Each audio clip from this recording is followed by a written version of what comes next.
An agreement within a month saved what would have really been a problem, because within that $6,000 agreement was solutions to a problem that arose very early.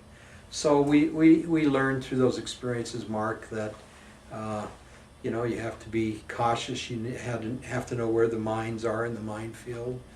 You need to have a pretty good judge of people.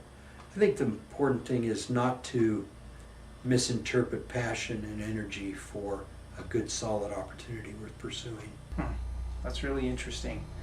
So for an aspiring entrepreneur, would you recommend a thoroughly detailed operating agreement, or would you, what other types of documentation would an aspiring entrepreneur need to have to be able to solidify the business operations enough, at least, initially? Yeah, well, I have not always been a great proponent of business plans, but I do believe business plans, even short business plans, are important. So a business plan, if you're going to operate a corporation, you need incorporation papers, Right. signed, sealed, registered, filed with the state. Certainly projections of where the income is going to come from, pro forma, Yep. usually found as part of the business plan. If you're going to have a partner or more than one stockholder, you need stockholder agreements. Right. But all these things sound like it's so laborious. The problem is, if you don't have them, you'll get bitten or bit by something that will arise. I teach a class at BYU called Basic Entrepreneurship, and we start companies in the class. In the semester, we actually start companies. And so I have the students, I have the students get a bank account, I have the students incorporate, have the students get a business license. All those kind of unpleasant things entrepreneurs don't like to do, but are so necessary to have a good, strong foundation and even make financial projections. And then they have to go out and sell $1,500 worth of merchandise or sell their services. If they don't, they fail the course. That's a great idea. I like it. I like it a lot. Thank you. So this issue is about investing and funding companies. We're interviewing you for your experience with Utah Angels and your investments and so forth. Raising capital is a difficult process at times. Sure. A lot of aspiring entrepreneurs can't obtain significant amounts of capital at times. What advice would you give to aspiring entrepreneurs to be able to obtain capital? Well, first of all, they have to make sure they need it. And secondly, I've seen a lot of people, a lot of entrepreneurs, be so involved in raising capital that they get their eye off operating their business. So while I've invested in a handful or two of companies, I question whether and actually it's being replaced. I was going to say this current mode of going out and getting outside capital, I'm wondering whether that's so smart. But some businesses need that, especially technical businesses need outside capital. Yep. But because of market conditions right now, it's very difficult to raise outside capital. And so if they launch anyway, I think they'll be better entrepreneurs by understanding that the solution to most operational problems are found around sales, making sales, collecting the money from the customers, a revenue model. So therefore, while I realize that some industries and some undertakings need to raise outside capital, I'm not a great proponent of that. I built a company that we were doing $5 million in sales, which even an M word seems small these days compared to the B word thrown around so much. But let's face it, very few even at $5 million. So, and I never raised a dime outside, and there's lots of my friends, younger friends that I have now that aren't raising any money. I'm thinking of two that are doing $10 million a year in gross revenues, and they have no outside investors. They just realized that if they wanted to really retain control and the majority of the stock, they had to be very smart business people. So while I realize that this is about outside funding, in reality the whole idea of bootstrapping is one that appeals to me more. Great. As a businessman. But there's principles also that that you're telling about the importance of a team, the importance of an idea, and passion that are critical for the success. That's true. In all cases. So That's tremendous.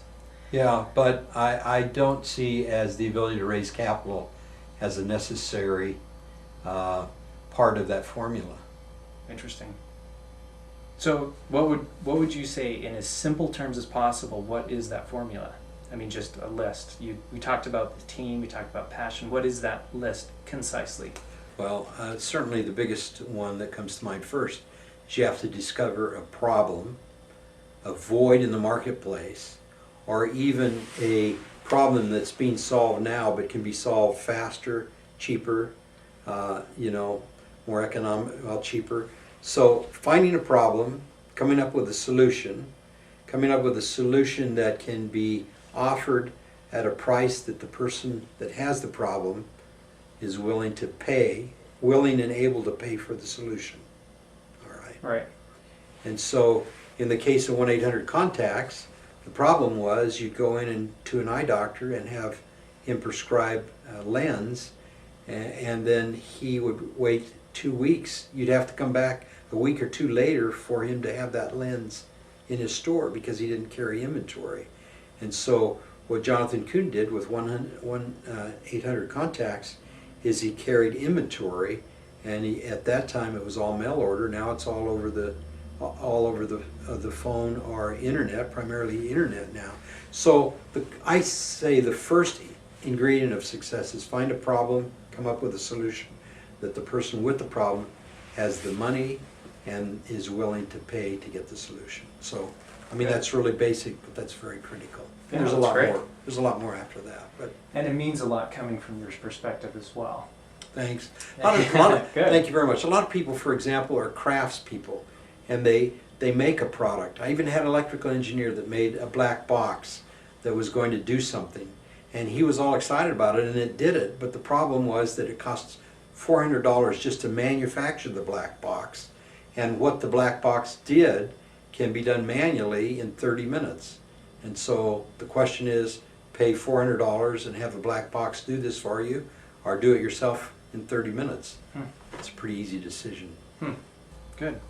So let's switch gears now. Okay. Let's talk about the Academy for Creating Enterprise. You started in the Philippines in Cebu. That's And correct. you have grown the organization, the foundation, to over 10 different countries, that from what I understand. Yeah, what we need to be specific on that. We have certainly two models. One is a brick and mortar model, and that is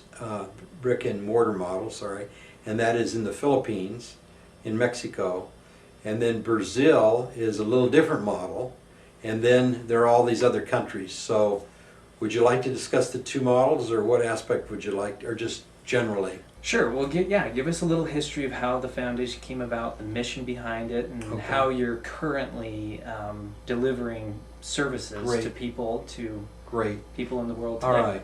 Well, let's go back originally then, the problem.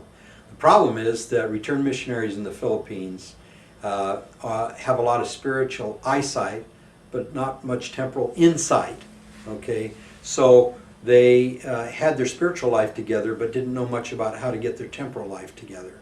And so that's a problem, because it's even compounded even more so because there are very few jobs in the Philippines. 87 million people, very few national companies. The economy is based on small informal businesses. But even to operate an informal business and be successful, you need to know some business principles. Yeah. When I say successful enough to take care of the needs of your family. So that was the problem. The solution is starting a small academy to teach return missionaries how to start and grow enterprises. And so I was exposed to the Philippines as a board member for another foundation, but then I saw that foundation really isn't reaching the people that I wanted to reach. So Betty and I moved to the Philippines, rented a building, invited return missionaries in, and started a training program. Since that time, over, I guess, 1,700 now have graduated, and they're running Tremendous. all kinds of different businesses, just Wow. almost anyone you can think of. Recently, we've entered into Mexico, where we've taught over 100 return missionaries in Mexico.